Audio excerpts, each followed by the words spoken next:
कोई चिंता की बात नहीं, जो डूबना है प्रदेश को तो डूबेगा। मतलब 10 वर्ष में चाहे मेरा सरकार रही हो चाहे आपकी रही हो, किसी मैं स्वयं शिक्षा मंत्री हूँ, अपराधी होऊंगा, कोई चिंता की बात नहीं।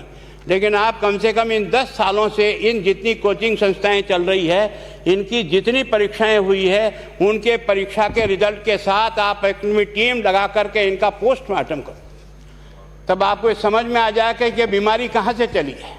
ये बीमारी इन व्यवसायियों के थ्रू चली है। मैं और आप पेपर आउट करेंगे, पेपर लाऊंगा, 5 लाख दे दूंगा, 8 लाख दे दूंगा, मैं क्या 2 करोड़ 5 करोड़ 8 करोड़ दे सकता हूँ क्या भैया? ये सारे के सारे जो पैसे देने वाले बड़े बड़े दिग्गज लोग हैं, जो कोई 10 करोड़ में पेपर ले जाता है, कोई 3 करोड़ में ले जाता है, कोई 2 करोड़ में ले जाता है, फिर अपने कोचिंग संस्थान में रिजल्ट लाता है और उसके बाद बड़े बड़े पोस्टर बाहर लगाता है, मेरा 100% सिलेक्शन। ये है बीमारी की जड़। अगर मार करना चाहते हो तो यहाँ करो, तब तो जाकर के इसको कोई रोक सकोगे। बाकी से केवल मन को संतुष्ट करने का काम करो तो ये राजस्थान के उस गरीब बच्चे के साथ न्याय नहीं होगा, जो बड़ी मुश्किल से पढ़ता है, अपने घर में बूढ़े माँ बाप को भूखे मार के पढ़ता है और उसके बाद परीक्षा के लिए जाता है, रोता हुआ घर लौटता है। क्या दुख नहीं होता है? हम लोगों के मन में कोई रहम नहीं है कि आखिर उस बच्चे का क्या होगा जो अपनी बड़ी पीड़ा के साथ पढ़ रहा है। इन सारे पैसे वाले लोगों के पास में आपने सारी सरकारी नौकरियों को भेज दिया। मैं बहुत कड़वा सच बोल रहा हूं। आज जो पिछले 8 साल में नौकरी में लगे ना, उन सब का भी पोस्टमार्टम कराओ, आपको लगेगा आधा फर्जी मामला निकलेगा। कोई है नहीं, कोई सोचने वाला है इस पर कि आखिर उसके दर्द को कौन जानेगा? है ना, जिस प्रकार से हमने परीक्षा के माध्यम से इन पैसे वाले लोगों को उतार करके सारे के सारे उन गरीबों की आशाओं के ऊपर पानी फेर दिया। रात और दिन पढ़ता है, भूखा प्यासा पढ़ता है, घर बेच करके पढ़ता है, खेत बेच करके पढ़ता है, लेकिन जब उसका सिलेक्शन नहीं होता तो जहर खा के मरता है। कोई इस पीड़ा को समझने के लिए तैयार नहीं है। और हम इस कानून को ला करके दुनिया को बताना चाह रहे हैं कि हमने इतना बड़ा कानून कर दिया, इस कानून से कुछ भी नहीं होगा। मैं आज आपको कह रहा हूं, ये जो आपने नए प्रावधान जोड़े हैं, मैं सोचता हूं कि मुझे कुछ बोलने की इच्छा नहीं, मुझे बहुत दुख है इस बात का। क्या होगा ये?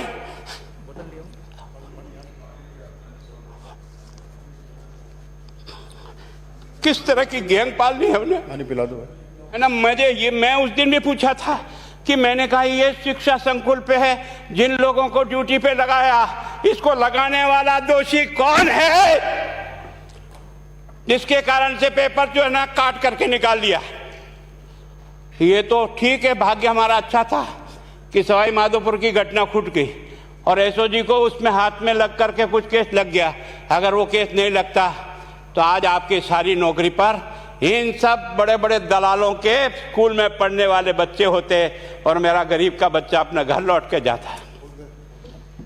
क्या दुर्भाग्य है। और इस कारण से केवल इसके लिए खुश मत हो जाओ कि हमने कानून बहुत सख्त बना दिया इसलिए अपराधी रुक जाएगा। नहीं, सिस्टम को बदलना होगा, ये परीक्षा का सिस्टम चेंज करना होगा। मैं सोचता हूं कि क्या हम इतने अक्लमंद बैठे हैं, क्या इस व्यवस्था को चेंज नहीं कर सकते? क्या एक ही पेपर सारे राजस्थान में 20 लाख बच्चों को दिया जाए? क्या इसका कोई ऑल्टरनेट नहीं हो सकता? इसका ऑल्टरनेट सोचना चाहिए कि हम परीक्षा को टुकड़े टुकड़ों में कैसे कर सकते हैं। जिले के अनुसार पेपर नहीं, एक नहीं हम 25 पेपर बना सकते हैं। कौन से सेंटर पर कौन सा पेपर जाएगा कोई तय नहीं करेगा कौन सा जाएगा, और हम जो इच्छा होगी उस सेंटर पे पेपर भेजेंगे। और ये जितने भी प्राइवेट कॉलेजों में आपने सेंटर बना रखे उनको बंद करो, इनको तुरंत बंद करिए एक ऑर्डर से। जितने भी सरकारी विद्यालय है और सरकारी नौकर ही एग्जामिनर बनेगा और एग्जामिनेशन करेगा, तब तो आप इसको बचा पाओगे। ताकि आप और मैं कितने भी कानून बदल कर दें, आपका वो जांच करेगा, आपका वो अधिकारी आएगा। आपने कहा भाई सेशन जज के नीचे नियुक्ति नहीं होगी, इसके अलग से कोर्ट होगा, बहुत अच्छी बात है। प्रोविजन जो आपने डाले हैं वो स्वागत योग्य, स्वागत करता हूं, पर इन प्रोविजन को लागू तो आप और मैं ही करूंगा, कौन करेगा? जब हम ही ठीक नहीं है तो इन प्रोविजन क्या रोएंगे अंदर बैठे बैठे? जब तक हमारा दिल और दिमाग ठीक नहीं होगा ना, इस बीमारी का इलाज नहीं होगा। हमने शिक्षा के मंदिर को भ्रष्टाचार की भट्टी में जलाकर खाक कर दिया। दुर्भाग्य हमारा। जहां से कोई आशा की किरण दिखती थी उस गरीब को कि चलो मैं अपनी मेहनत से आगे बढ़ जाऊंगा, लेकिन अब वो निराशा में आ गया। उसको लगा कि अब कोई रास्ता नहीं है। और इस कारण से मैं सोचता हूं कि आप जिस भावना से लाया, मैं आपकी भावना की इज्जत करता हूं, लेकिन केवल आपकी भावना इन बेईमानों को नहीं रोक सकेगी।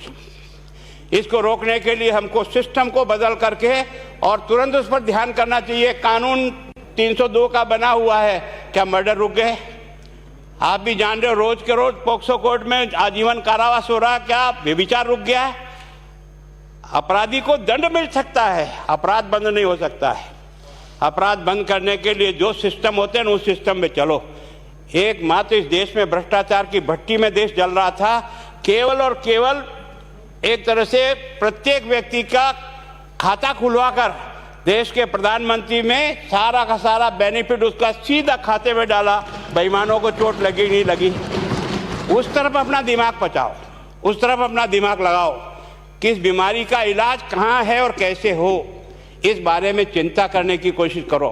मैं कई बार इधर सीकर और इधर गया तो मैं सोचता हूँ कोचिंग संस्थान की बिल्डिंग देखें ना तो टोपी गिर जाए नीचे से। क्या चीज़ है यार, भगवान ने क्या लक्ष्मी वहीं बरसाई है? और जो बाकी संस्थाएं, उसका कारण यह है कि हमने अपनी दुकान को इतने कमज़ोर कर दी है कि जहाँ बच्चे अच्छी तरह से शिक्षा लेकर के हम जैसे गरीब पढ़ करके यहाँ आ गए, अब वो रास्ते नहीं हैं। और इस कारण से मेरी बहुत विनम्र प्रार्थना है, इस बीमारी का इलाज चाहिए बच्चे को, कानून से नहीं होगा, कानून के अलावा होगा, और उसमें आप करें। धन्यवाद। Thank you.